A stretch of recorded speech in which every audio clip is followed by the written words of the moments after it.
Chapitre 4. Le mystérieux voyageur. La veille, j'avais envoyé mon automobile à Rouen par la route. Je devais l'y rejoindre en chemin de fer et de là me rendre chez des amis qui habitent les bords de la Seine. Or à Paris, quelques minutes avant le départ, 7 messieurs envahirent mon compartiment. 5 d'entre eux fumaient. Si court que soit le trajet en rapide, la perspective de l'effectuer en une telle compagnie me fut désagréable, d'autant que le wagon, d'ancien modèle, n'avait pas de couloir. Je pris donc mon pardessus, mes journaux, mon indicateur et me réfugiai dans un des compartiments voisins. Une dame s'y trouvait. À ma vue, elle eut un geste de contrariété qui ne m'échappa point, et elle se pencha vers un monsieur planté sur le marchepied, son mari sans doute, qui l'avait accompagné à la gare. Le monsieur m'observa, et l'examen se termina probablement à mon avantage, car il parla bas à sa femme, en souriant, de l'air dont on rassure un enfant qui a peur.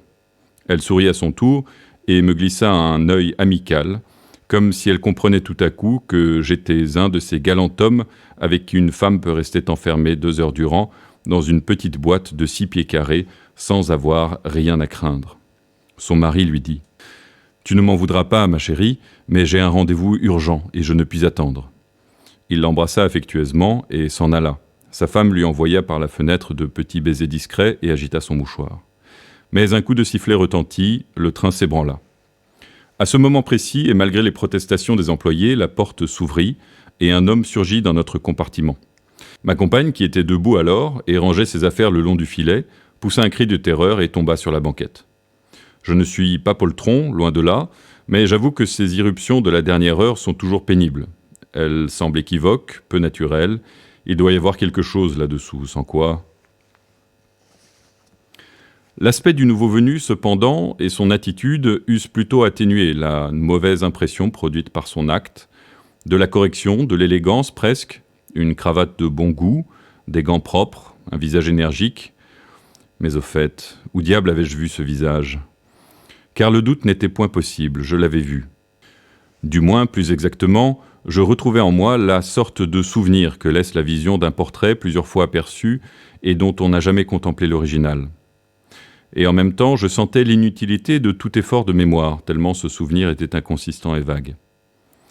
Mais ayant reporté mon attention sur la dame, je fus stupéfait de sa pâleur et du bouleversement de ses traits. Elle regardait son voisin, il était assis du même côté, avec une expression de réel effroi, et je constatai qu'une de ses mains, toute tremblante, se glissait vers un petit sac de voyage posé sur la banquette à 20 centimètres de ses genoux. Elle finit par le saisir et nerveusement l'attira contre elle. Nos yeux se rencontrèrent, et je lus dans les siens tant de malaise et d'anxiété que je ne pus m'empêcher de lui dire « Vous n'êtes pas souffrante, madame. Dois-je ouvrir cette fenêtre ?» Sans me répondre, elle me désigna d'un geste craintif l'individu. Je souris, comme avait fait son mari, haussai les épaules et lui expliquai par signe qu'elle n'avait rien à redouter et que j'étais là, et d'ailleurs que ce monsieur semblait bien inoffensif. À cet instant, il se tourna vers nous. L'un après l'autre nous considéra des pieds à la tête, puis se renfonça dans son coin et ne bougea plus. Il y eut un silence, mais la dame, comme si elle avait ramassé toute son énergie pour accomplir un acte désespéré, me dit d'une voix à peine intelligible. « Vous savez qu'il est dans notre train ?»« Qui ?»« Mais lui, je vous assure. »« Qui, lui ?»« Arsène Lupin. » Elle n'avait pas quitté des yeux le voyageur, et c'était à lui plutôt qu'à moi qu'elle lançait les syllabes de ce nom inquiétant. Il baissa son chapeau sur son nez. Était-ce pour marquer son trouble ou simplement se préparait-il à dormir ? Je fis cette objection. Arsène Lupin a été condamné hier par contumace à 20 ans de travaux forcés. Il est donc peu probable qu'il commette aujourd'hui l'imprudence de se montrer en public. En outre, les journaux n'ont-ils pas signalé sa présence en Turquie cet hiver, depuis sa fameuse évasion de la santé ? Il se trouve dans ce train, répéta la dame, avec l'intention de plus en plus marquée d'être entendue de notre compagnon. Mon mari est sous-directeur au service pénitentiaire, et c'est le commissaire de la gare lui-même qui nous a dit qu'on cherchait Arsène Lupin. Alors, ce n'est pas une raison. On l'a rencontré dans la salle des pas perdus. Il a pris un billet de première classe pour Rouen. Il était facile de mettre la main sur lui. Il a disparu. Le contrôleur à l'entrée des salles d'attente ne l'a pas vu. Mais on supposait qu'il avait passé par les quais de banlieue et qu'il était monté dans l'express qui part 10 minutes après nous. En ce cas, on l'aura pincé. Et si, au dernier moment, il a sauté dans cet express pour venir ici, dans notre train, comme c'est probable, comme c'est certain. Dans ce cas, c'est ici qu'il sera pincé, car les employés et les agents n'auront pas manqué de voir ce passage d'un train dans l'autre, et lorsque nous arriverons à Rouen, on le cueillera bien proprement. Lui, jamais. Il trouvera le moyen de s'échapper encore. En ce cas, je lui souhaite bon voyage. Mais d'ici là, tout ce qu'il peut faire... Quoi ? Est-ce que je sais ? Il faut s'attendre à tout. Elle était très agitée, et de fait la situation justifiait jusqu'à un certain point cette surexcitation nerveuse. Presque malgré moi, je lui dis « Il y a en effet des coïncidences curieuses, mais tranquillisez-vous. En admettant qu'Arsène Lupin soit dans un de ces wagons, il s'y tiendra bien sage, et plutôt que de s'attirer de nouveaux ennuis, il n'aura pas d'autre idée que d'éviter le péril qui le menace. » Mes paroles ne la rassurèrent point. Cependant, elle se tut, craignant sans doute d'être indiscrète. Moi, je dépliai mes journaux et lus les comptes rendus du procès d'Arsène Lupin. Comme ils ne contenaient rien que l'on ne connût déjà, ils ne m'intéressèrent que médiocrement.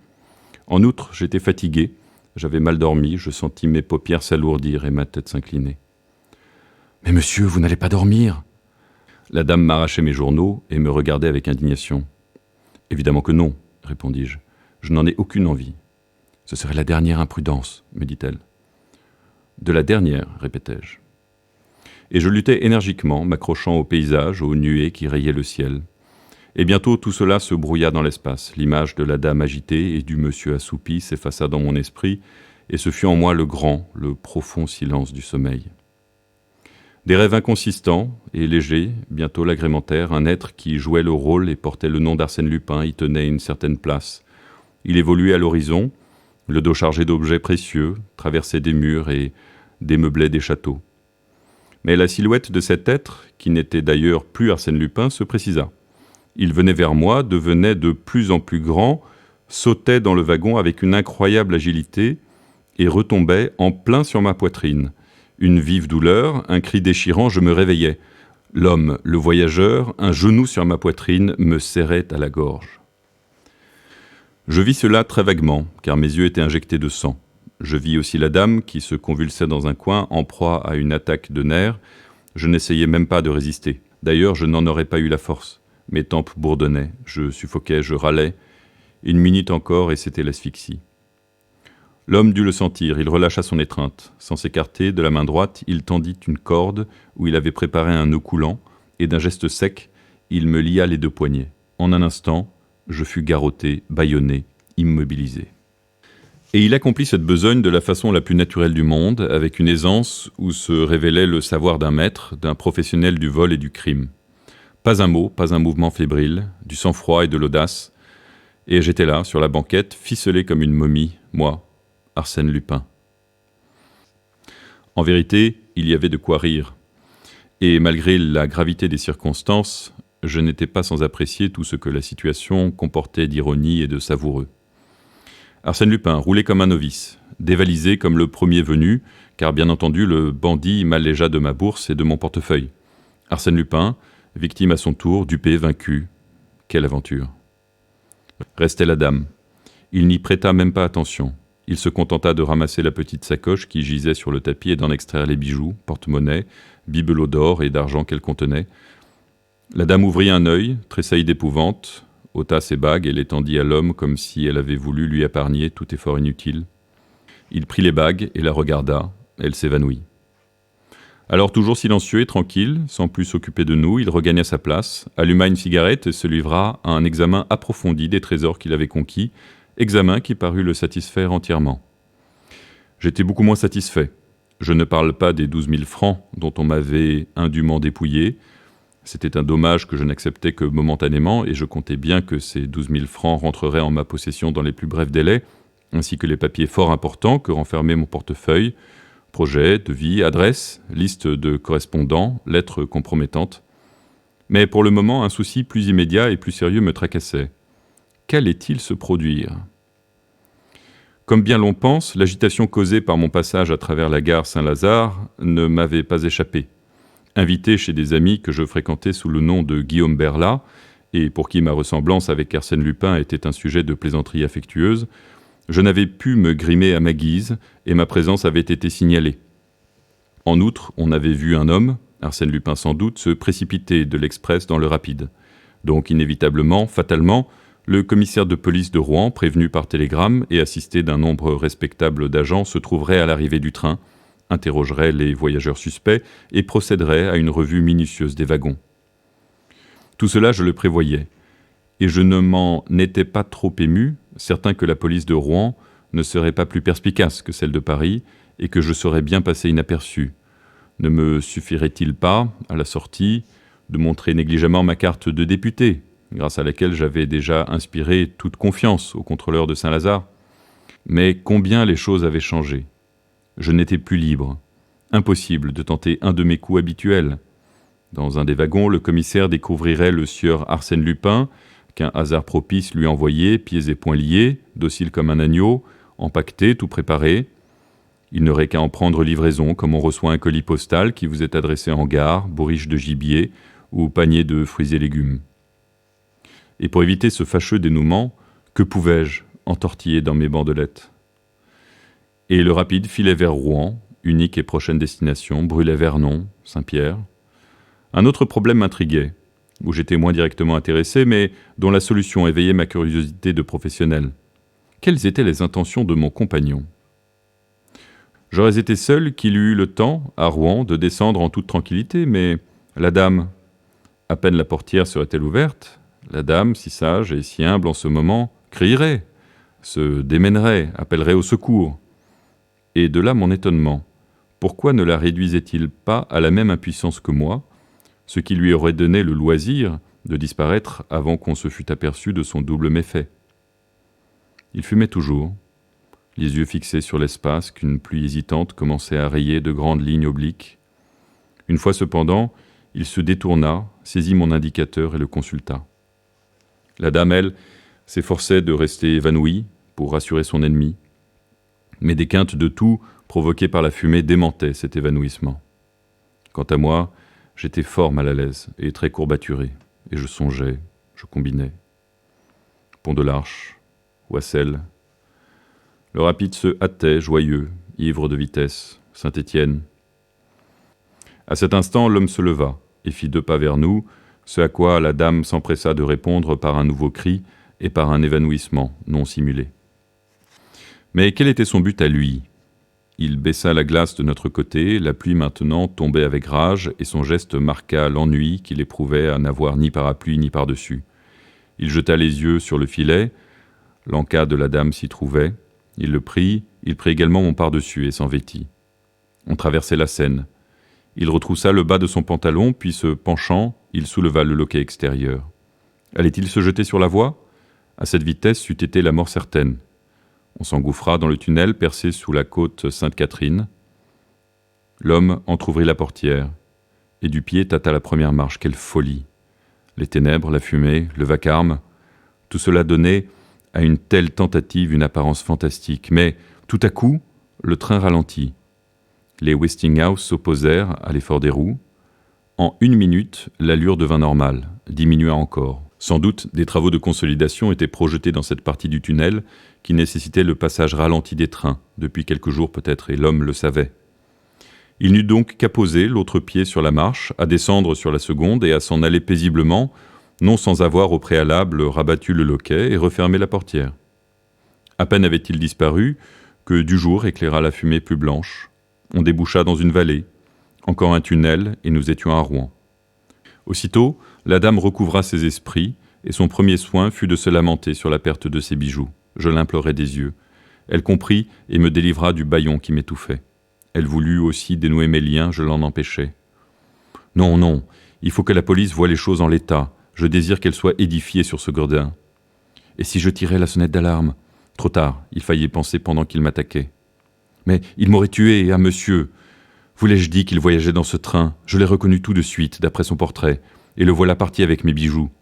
On le retrouvera, n'ayez pas peur. Retrouver Arsène Lupin? Mais jamais! Cela dépend de vous, madame. Écoutez, dès l'arrivée, soyez à la portière, et appelez, faites du bruit. Des agents et des employés viendront. Racontez alors ce que vous avez vu, en quelques mots, l'agression dont j'ai été victime et la fuite d'Arsène Lupin. Donnez son signalement, un chapeau mou, un parapluie, le vôtre, un par-dessus gris à taille. Le vôtre, dit-elle. Comment le mien? Mais non, le sien. Moi je n'en avais pas. Il m'avait semblé qu'il n'en avait pas non plus quand il est monté. Si, à moins que ce ne soit un vêtement oublié dans le filet. En tout cas, il l'avait quand il est descendu, et c'est là l'essentiel. Un pardessus gris à taille, rappelez-vous. Ah, j'oubliais. Dites votre nom, dès l'abord. Les fonctions de votre mari stimuleront le zèle de tous ces gens. On arrivait. Elle se penchait déjà à la portière. Je repris d'une voix un peu forte, presque impérieuse, pour que mes paroles se gravassent bien dans son cerveau. Dites aussi mon nom, Guillaume Berla. Au besoin, dites que vous me connaissez, cela nous gagnera du temps. Il faut qu'on expédie l'enquête préliminaire. L'important, c'est la poursuite d'Arsène Lupin, vos bijoux. Il n'y a pas d'erreur, n'est-ce pas? Guillaume Berla, un ami de votre mari. Entendu. Guillaume Berla. Elle appelait déjà et gesticulait. Le train n'avait pas stoppé qu'un monsieur montait, suivi de plusieurs hommes. L'heure critique sonnait. Haletante, la dame s'écria. « Arsène Lupin! Il nous a attaqués, il a volé mes bijoux, je suis madame Renaud, mon mari est sous-directeur des services pénitentiaires. Ah, tenez, voici précisément mon frère, Georges Ardel, directeur du Crédit Rouennais. Vous devez savoir... » Elle embrassa un jeune homme qui venait de nous rejoindre et que le commissaire salua, et elle reprit, éplorée. « Oui, Arsène Lupin. Tandis que monsieur dormait, il s'est jeté à sa gorge, monsieur Berla, un ami de mon mari. » Le commissaire demanda.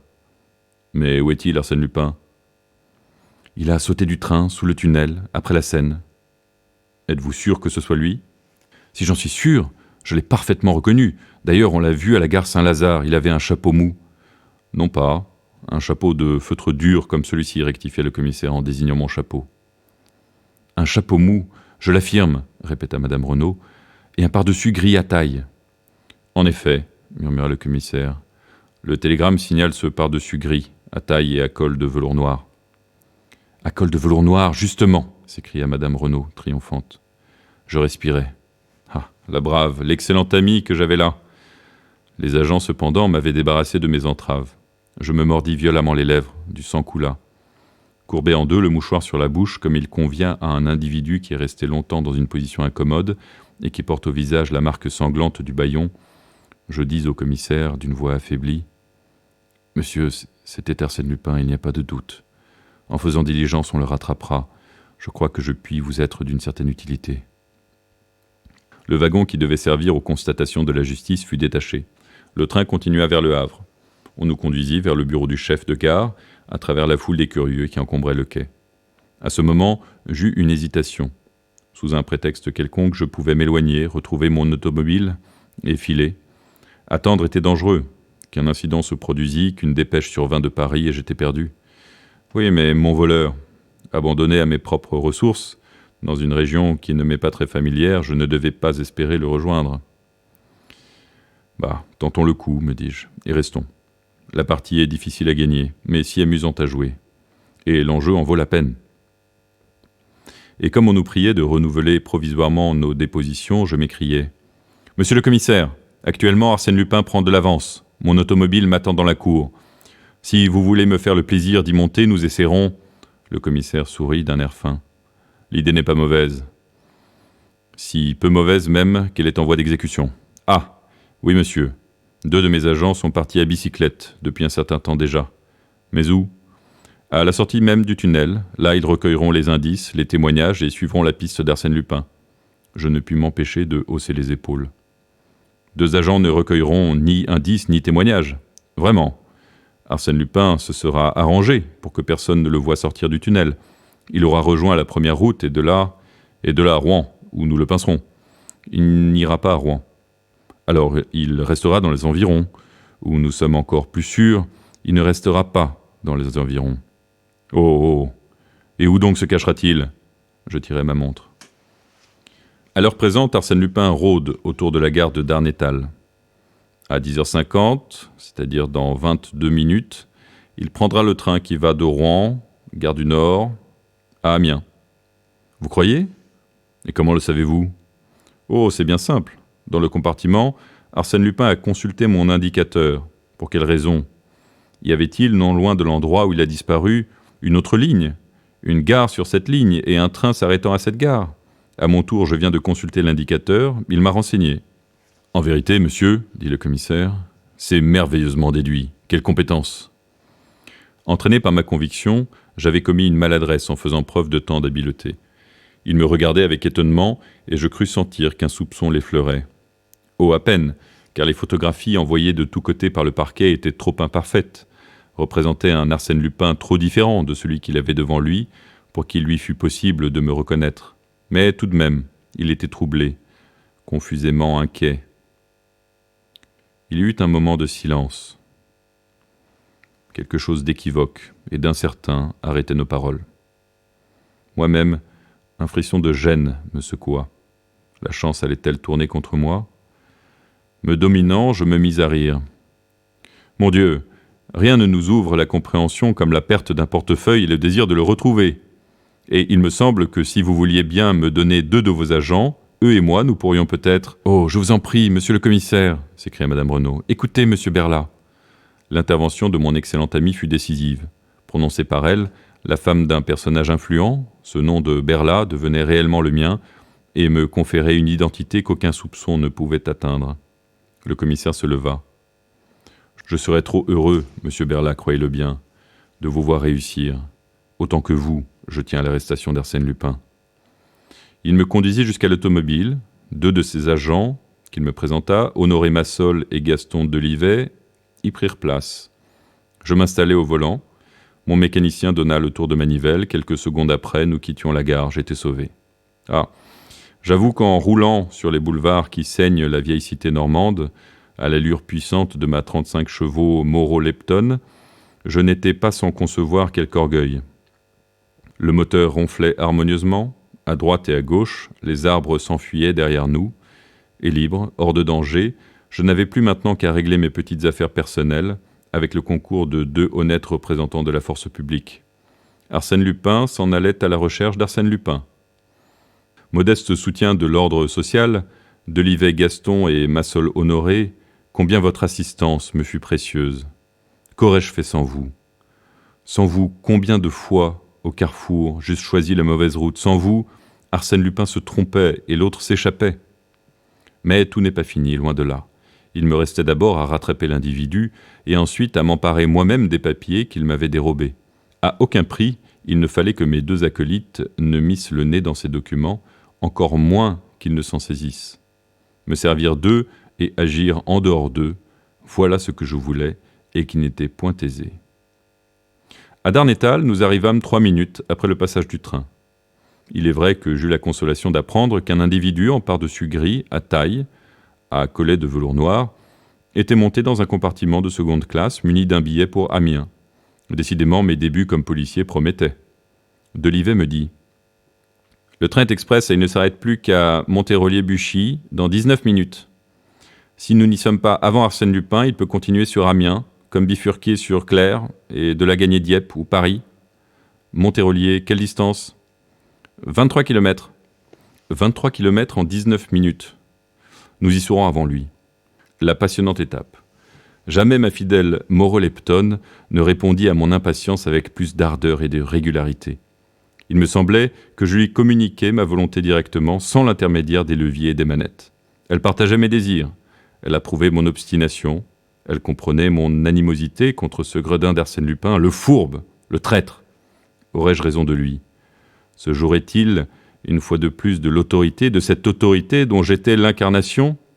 « À droite !» criait Delivet. « À gauche !»« Tout droit !» Nous glissions, au-dessus du sol. Les bornes avaient l'air de petites bêtes peureuses qui s'évanouissaient à notre approche. Et tout à coup, au détour d'une route, un tourbillon de fumée, l'Express du Nord. Durant 1 kilomètre, ce fut la lutte, côte à côte, lutte inégale dont l'issue était incertaine. À l'arrivée, nous le battîmes de 20 longueurs. En 3 secondes, nous étions sur le quai, devant les dernières classes. Les portières s'ouvrirent, quelques personnes descendaient.